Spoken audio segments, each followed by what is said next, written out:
Hello friends, today we'll talk about Pupa the haunted doll. This doll was given to an Italian girl in 1920. That girl kept her doll her entire lifetime until the girl died in 2005. Pupa's hair is said to be made from human hair.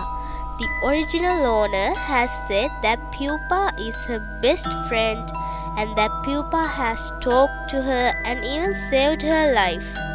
After the owner passed away in her early 90s, the family who still owned Pupa claims that the doll has been very active and she wanted to be released from the glass display case she was kept in, and then claimed that steam has been built up inside the glass case and they saw a child's hand placed on it. They said that they got a video of Pupa moving around, but when they played the video, they saw nothing but heard a child's voice saying, "Pupa knows."